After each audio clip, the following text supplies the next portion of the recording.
একজনকে যখন রজম করা হয়, হাত কাটা হয়, এটা জনগণকে সাথে রেখে, সামনে রেখে করা হয়। কারণ আপনি যারা ভিকটিম হয়েছে তাদের কিন্তু সরাসরি আত্মীয় না বা তাদেরকে চিনিও না, কিন্তু শুধুমাত্র পত্রিকার নিউজ পড়ার পরে আমাদের মনে মানসিক জগৎটা কেমন হচ্ছে, আমাদের মনে হচ্ছে এখন যদি আমরা তাকে সামনে পেতাম, আমরা নিঃসন্দেহে তাকে সবচেয়ে কঠোর উপায়ে, যত কঠোর উপায়ে চিন্তা করা সম্ভব সেই কঠোর উপায়ে তাকে শাস্তি দিতাম। আমরা মুসলিম হিসাবে একটা মুসলিম দেশে ইসলামিক বিচার ব্যবস্থা চাইবো না তো কি চাইবো? আসসালামু আলাইকুম ওয়া রাহমাতুল্লাহি ওয়া বারাকাতুহু।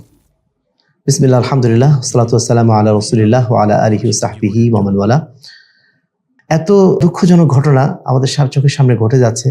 আজকে যে এত অন্যায় অনাচার হচ্ছে নির্বিঘ্নে, এর পিছনে একটা বড় কারণ হচ্ছে অপরাধীরা জানে যে তারা অপরাধ করার পরেও আসলে সেইভাবে তাদের বিচারটা হবে না। এই একটা নিশ্চয়তা কিন্তু তাদের মধ্যে কাজ করে এবং সেই কারণে তারা এই ধরনের অন্যায় অপকর্ম অবলীলাক্রমে করে যাচ্ছে। আমরা আসলে নির্বাকভাবে বর্তমানে এই অবস্থা দেখছি এবং ভাবছি শুধু এটাই যে আজকে যে সমাজ ব্যবস্থা, এই সমাজ ব্যবস্থা যদি পরিপূর্ণ ইসলামী সমাজ ব্যবস্থা হতো, এই ধরনের ঘটনা কখনো ঘটতো কিনা। আল্লাহ রাসূল সাল্লাল্লাহু আলাইহি ওয়াসাল্লামের যুগে অথবা সাহাবায়ে কেরামের যুগে, খালাফা রাশিদিনের যুগে যদি এই ধরনের একটা ঘটনা ঘটতো, এর বিচারটা কেমন ভাবে হতো? আমরা শুধু মনে মনে সেটা কল্পনা করছি এবং ভাবছি যে 90% মুসলমানের দেশে আমরা কেন এই ধরনের অবস্থা বরদাস্ত করব? তো আমরা ইসলামী আইনের দিকে একটু তাকাবো, তাহলেই মনে হয় বিষয়টা স্পষ্ট বুঝতে পারবো যে কেন ইসলামী আইন, ইসলামী বিচার ব্যবস্থার প্রয়োজন।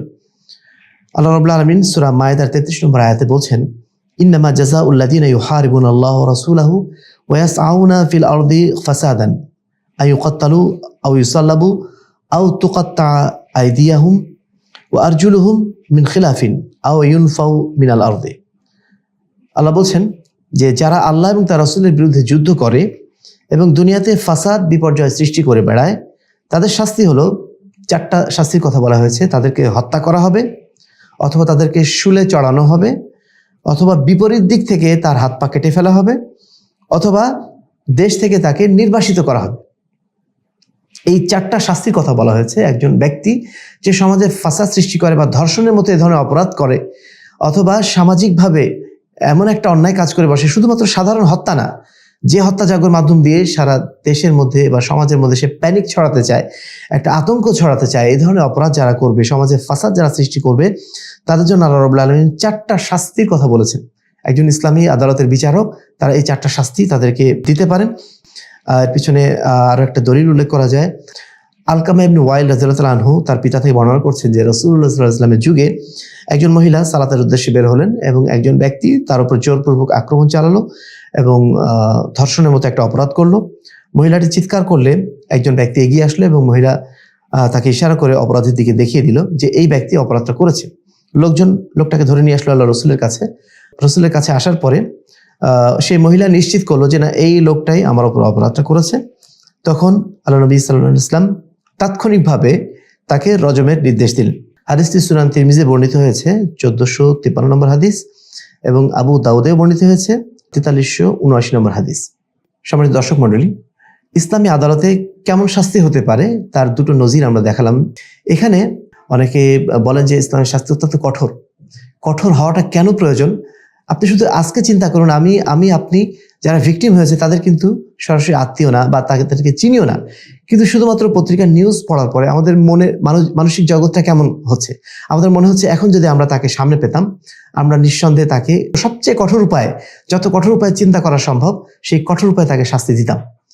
একজন সাধারণ মানুষের আমাদের যদি এই অবস্থা হয়, তাহলে ভিকটিমের যারা পরিবার, তাদের কি ধরনের মানসিক অবস্থা হতে পারে, তারা কিভাবে তার শাস্তিটা কামনা করতে পারে?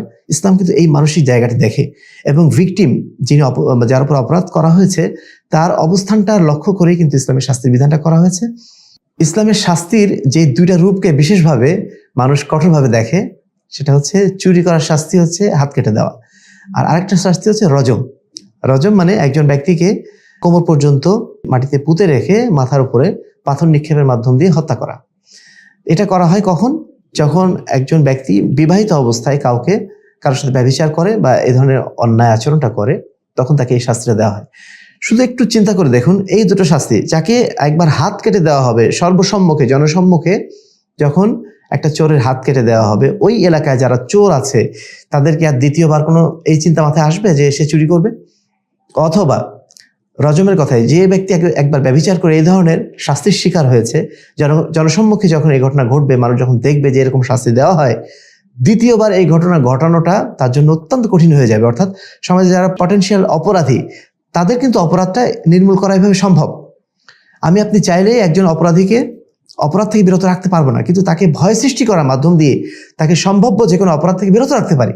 এই সুযোগটা ইসলাম তৈরি করে দিয়েছে, যেটা হয়তো পশ্চিমাদের কাছে এটা একটা মানবাধিকারের বিষয় হয়ে দাঁড়িয়েছে। অথচ মানবাধিকার তো হওয়া উচিত ছিল যে ব্যক্তি ভিকটিম হয়েছে, যে ব্যক্তি অন্যায় শিকার হয়েছে, তারই মানবাধিকারের বিষয়টা আমাদের খেয়াল রাখা দরকার ছিল। উল্টো পশ্চিমা বিচার ব্যবস্থায়, ব্রিটিশ বিচার ব্যবস্থায় যিনি অপরাধ করেছেন তার মানবাধিকারটা দেখা হচ্ছে।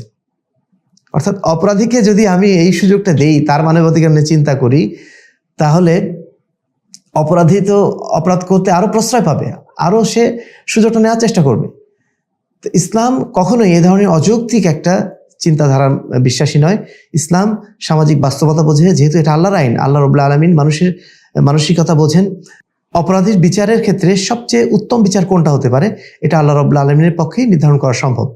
আর এই কারণেই এই বিচার ব্যবস্থাগুলো আপাত দৃষ্টিতে যতই কঠিন মনে হোক না কেন, নিঃসন্দেহে এর ফলাফলটা অত্যন্ত সুদূর প্রসারী। এই জন্য আল্লাহ বলছেন, ওয়ালাকুম ফিল কিসাসি হায়াতু ইয়া উলিল আলবাব, যারা তোমরা বুদ্ধিমান তারা জেনে রাখো কিসাসের মধ্যেই তোমাদের জীবন নিহিত রয়েছে। তার মানে কি, একজনকে যখন আমি অন্যায়ের কারণে, অপরাধের কারণে কাউকে হত্যা করছি, তখন আরো যারা অন্যায়কারী তাদের জন্য ওটা জীবন রক্ষার কারণ হয়ে যাচ্ছে, কারণ তারা আর নতুন করে অন্যায় করতে সাহস পাচ্ছে না। তো এই বিষয়টা, এই হিকমতটা ইসলাম এমনভাবে নির্ধারণ করেছে যেটা আসলে আমরা স্বাভাবিক সচেতন মানুষ যারা, তাদের পক্ষে বোঝা সম্ভব। আর যারা অস্বাভাবিক চিন্তা করেন, যারা অপরাধীদের পক্ষে চিন্তা করেন, যারা চান যে সমাজে অপরাধগুলো থাক, তাদের জন্য এটা অস্বাভাবিক মনে হতে পারে।